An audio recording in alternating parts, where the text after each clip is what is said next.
मित्रों राम राम। मेरा भारत मेरी बात चैनल पर आपका स्वागत। और आज के इस अंक में हम बात करेंगे जो आरोप भाजपा ने राहुल गांधी पर लगाए हैं कि राहुल गांधी देशद्रोही हैं। उन आरोपों में कितना वजन है उसका भी विश्लेषण करना चाहिए, क्योंकि राहुल गांधी विपक्ष के नेता हैं, एक बहुत बड़े दायित्व पर वो बैठे हैं। क्या सचमुच वो कुछ ऐसी हरकतें या कुछ ऐसी योजनाएं कर रहे हैं जिससे ये लगे कि वो राष्ट्र के विरुद्ध काम कर रहे हैं? क्योंकि आजकल आपने सुना होगा, बड़ा नाम चलता है deep state, George Soros. Deep state के बारे में कि वो कैसे काम करता है, डीप स्टेट क्या है, इसके बारे में मैंने अपना एक वीडियो भी बनाया था कि डीप स्टेट क्या है और किस तरह से काम करता है। डीप स्टेट का मतलब यानी कि, अब उसके विस्तार में नहीं जाऊंगा, लेकिन इतना है कि कुछ ऐसे लोग जिसको हम वामपंथी कहते हैं, या हमारे भारत में एक वर्ग है जिसको हम खान मार्केट गैंग कहते हैं, उसी तरह अमेरिका और विदेश में बैठे लोगों का भी एक ग्रुप रहता है पूरे देश में कि जो भी सरकारें चले उनके हिसाब से चले। जैसे अमेरिका में, उसमें कुछ अमेरिकी सरकार के मंत्री भी हो जाते हैं, कुछ फौज के अधिकारी भी हैं, कुछ दूसरे अधिकारी भी हैं, कुछ कथित अपने आप को पत्रकार कहने वाले और बड़ी बड़ी कंपनियों के मालिक, कि सरकार उनके इशारे पर चले, वो डीप स्टेट के लोग हैं। यानी अंदर घुसकर बराबर में एक सरकार चलाना, और जहां भी विश्व में कोई राष्ट्रवादी सरकार होगी जो उनका कहना नहीं मानेगी तो उनको अस्थिर कराना। अमेरिका के कुछ, जैसे मैंने कहा, मंत्री और अधिकारी भी होते हैं, वो किसी एक देश को नहीं छोड़ते, वो अमेरिका में भी अमेरिका की सरकार को स्थिर करने का काम करते हैं। जैसे डोनाल्ड ट्रंप जैसे व्यक्ति को आपने देखा होगा कि पूरा एक सिस्टम जो था विश्व में, उसको डोनाल्ड ट्रंप के आने से बड़ी परेशानी हो रही थी कि डोनाल्ड ट्रंप राष्ट्रपति ना बन जाए, क्योंकि डोनाल्ड ट्रंप जैसा व्यक्ति इन डीप स्टेट के विषयों में नहीं फंसता। जैसे नरेंद्र मोदी, आपने देखा होगा कि भारत में भी पहले खान मार्केट गैंग के लोग ही मंत्री और कुछ मुख्यमंत्री तक तय करवा देते थे, और मंत्री बनवाना तो इनके लिए आम बात थी। तो ये फंडिंग करते हैं पूरे विश्व में उसकी लेकर। तो यही आरोप जॉर्ज सोरोस, क्योंकि आजकल बड़ा नाम चल रहा है, उनकी एक नहीं कम से कम 1500 कंपनियां भी हैं, जॉर्ज फाउंडेशन, इस तरह से। और बड़े बड़े काम ये किस तरह से काम करते हैं, बड़ी बड़ी कंपनियों को ठेके दिलवाना, फिर उसका कुछ शेयर अपने पास रख लेना और उससे दूसरी सरकारों को स्थिर करना और अपने मतलब की सरकार बनाना। अब राहुल गांधी के आरोप में कहा गया कि राहुल गांधी के उस जॉर्ज सोरोस और उन जैसे डीप स्टेट के लोगों से संबंध है। क्योंकि अगर भाजपा ने आरोप लगाया है और संसद में आरोप लगा है और बाहर भी पत्रकार वार्ता हुई है, तो उस विषय पे अपने को जानना ही चाहिए। क्योंकि जब से 2016 में FCRA का जब वो कानून लाए कि बाहर से फॉरेन फंडिंग नहीं कम हो पाती थी, तो OCCRP का एक पत्रकारों का नेटवर्क जो एक रिपोर्ट देता, आपने सुना होगा, आजकल वो भी बड़ी चर्चा में है। OCCRP यानी एक पत्रकारों का खोजी पत्रकार वो बनते हैं, 10, 20, 25, 30, 50 लोग। मैंने कहा ना, एक डीप स्टेट की तरह ये काम करते हैं, और वो कोई भी एक रिपोर्ट जारी कर देते हैं कि ये हुआ, फिर उस देश में हंगामा खड़ा करना। और राहुल गांधी का कनेक्शन उनके साथ किस तरह साबित होता है, क्योंकि अब आप कहोगे कि राहुल गांधी देशद्रोही क्यों, वो भी मोदी को हटाना चाहते हैं। और सोरोस ने तो, जॉर्ज सोरोस ने तो कहा है कि मैंने यानी कि 10 लाख करोड़ डॉलर मोदी को हटाने के लिए रखे हैं, क्योंकि उनकी बात नहीं बन रही। तो राहुल गांधी का भी सपना है प्रधानमंत्री बनना, और मोदी जब हटेंगे तभी तो वो प्रधानमंत्री बनेंगे। उस प्रधानमंत्री बनने की चाहत में उन्होंने देश विरोधी शक्तियों से भी आज हाथ मिला लिए। इसलिए उनको कुछ लोग, या अगर विश्लेषण करेंगे तो देशद्रोही की परिभाषा में वो आते ही आते हैं। अब कुछ पिछले उदाहरण भी और अब के जो चल रहा है उस विषय की जानकारी के लिए, जैसे कि राहुल गांधी ने एक नारा चलाया था, क्या मोदी यानी चौकीदार चोर है, 2019 में के चुनाव से पहले चौकीदार चोर है। लेकिन वो नारा भी नहीं कामयाब हुआ। उनके नेता भी कहते रहे कि जमीन पर काम नहीं कर रहा, लेकिन चौकीदार चोर है। क्यों करना पड़ा? क्योंकि अमेरिका की एक कंपनी जॉर्ज सोरोस के साथ जो मिलकर काम करती है, ब्लैक रॉक नाम की एक कंपनी है, 18 लाख करोड़ का उनका बिजनेस है। वो बहुत बड़ा, और बड़ी बड़ी कंपनियों को ठेके दिलवाना और बड़े काम यही ब्लैक रॉक कंपनी करती है। और वही कंपनी के सहारे इन लोगों को फंडिंग होती है, जॉर्ज सोरोस वगैरह जो दूसरे देशों में ये काम करते हैं। तो वो नहीं चाहती थी कि फ्रांस की किसी कंपनी को ठेका मिले। अगर राफेल फ्रांस की जगह अमेरिका का होता तो राहुल गांधी ये नारा कभी नहीं लगाते। अब हम बात करते हैं संसद में अडानी को लेकर कि वो जो OCCRP की रिपोर्ट पत्रकारों ने दी और उसको लेकर राहुल गांधी ने संसद बंद कर दी। आप देखेंगे जब भी कभी संसद की कार्रवाई शुरू होने से पहले, संसद सत्र शुरू होने से पहले कोई ना कोई एक रिपोर्ट आती है जिससे संसद सत्र पूरी तरह खराब हो जाता है और विषय अडानी अडानी अडानी चलता है। पहले आपको ध्यान होगा जब ट्रंप भारत आए थे और वो चुनाव से पहले, तो भारत में दंगे हो गए थे। ये वही डीप स्टेट और जॉर्ज सोरोस जैसे व्यक्तियों का ही काम रहता है, जिसको हम डीप स्टेट कहते हैं, क्योंकि उनके स्लीपर सेल हर जगह पैसे के सारे मजबूत हैं।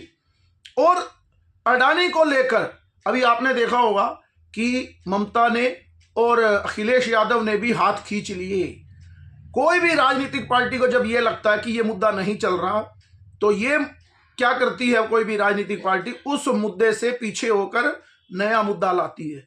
लेकिन राहुल गांधी क्योंकि उन विदेशी ताकतों के हाथ में खेल रहे हैं, अडानी का कोई मामला नहीं, लेकिन फिर भी वो मुद्दा अपने सहयोगी दलों को छोड़कर भी उठा रहे हैं, क्योंकि उनको पीछे से जो शय है वो अडानी को बदनाम करना है।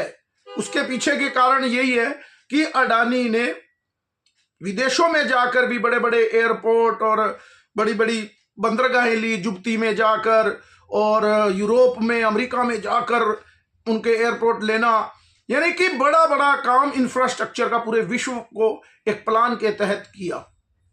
तो अब ब्लैक रॉक जैसी कंपनी को भी झटका है और बड़ी बड़ी कंपनियों को भी झटका है। अगर भारत का इस तरह से विस्तार होगा राष्ट्रवाद का, तो वो लोग इस बात को सहन नहीं कर सकते। इसलिए उनका मुख्य अटैक भारत की अर्थव्यवस्था को बिगाड़ने पे है। अब राहुल गांधी क्योंकि छोटे छोटे निवेशक शेयर लेते हैं, राहुल गांधी बोलते हैं संसद में और वो उनकी रिपोर्ट आती है तो शेयर उनके डाउन होते हैं, कितने गरीब लोगों को नुकसान होता है। लेकिन राहुल गांधी को इस बात से कोई लेना देना नहीं है। उनकी तो एक ही रिकॉर्डिंग है अडानी अडानी को लेकर।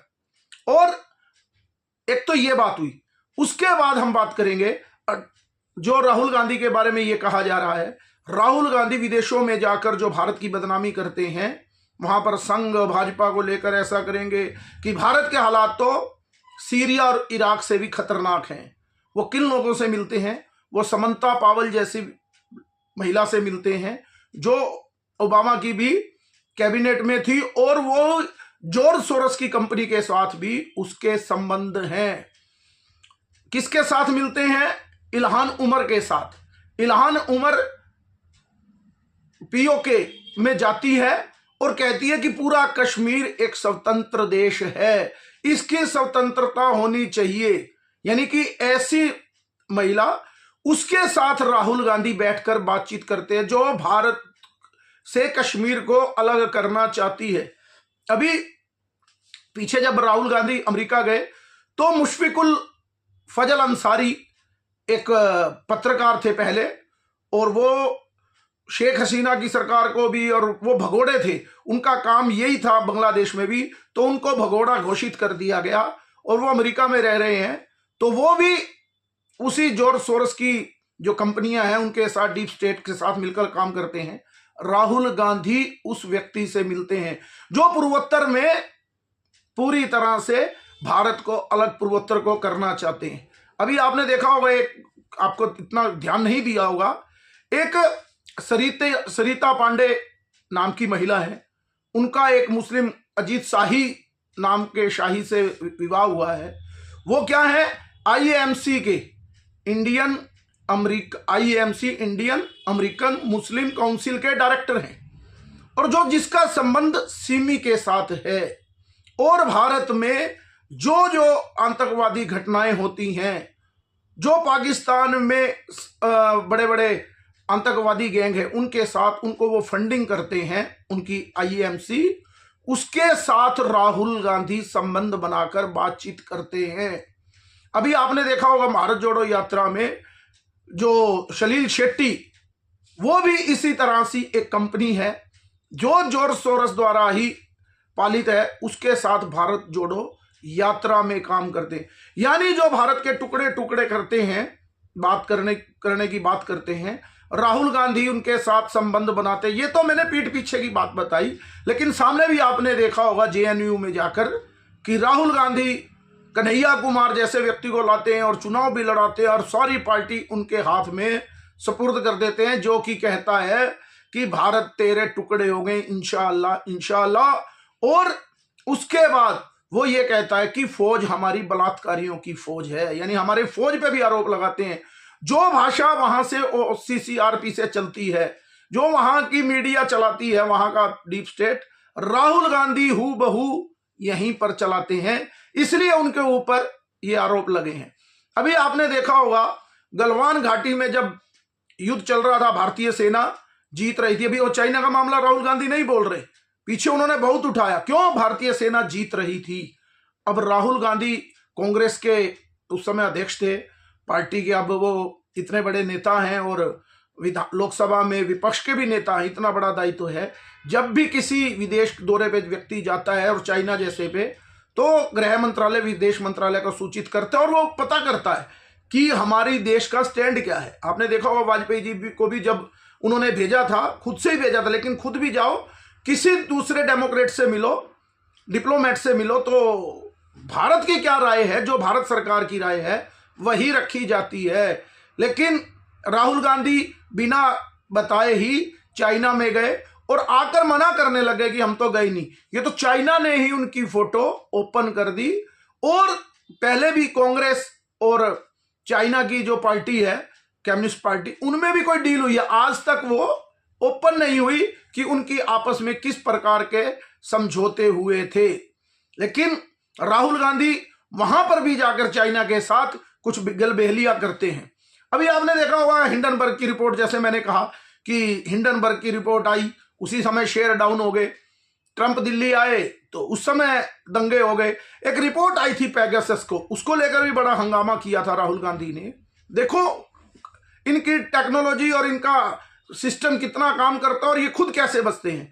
पेगासस रिपोर्ट आई, सुप्रीम कोर्ट में मामला गया, आरोप लगाया संसद में कि पेगासस का एक रिपोर्ट आई है, उसमें हमारा ये बताया गया है कि नेताओं के फोन रिकॉर्ड हो रहे हैं, जो कि व्यक्ति की स्वतंत्रता पर हमला है। तो सुप्रीम कोर्ट ने कहा कि आप अपने अपने फोन जिनके जांच हुए हैं उनके अंदर की जो सिम है वो एक बार जानकारी के लिए फोन मांगे गए कंपनी उसका द्वारा, जो भारत की सुरक्षा एजेंसियों द्वारा। राहुल गांधी ने अपना फोन नहीं दिया, देते और नेता भी देते कि ये देखो हमारा फोन इसमें चिप लगाया या किस कारण से ये हमारी जासूसी हो रही है, लेकिन नहीं दिया, क्योंकि अपनी बातें भी जो उस फोन में है बाहर आने का खतरा था।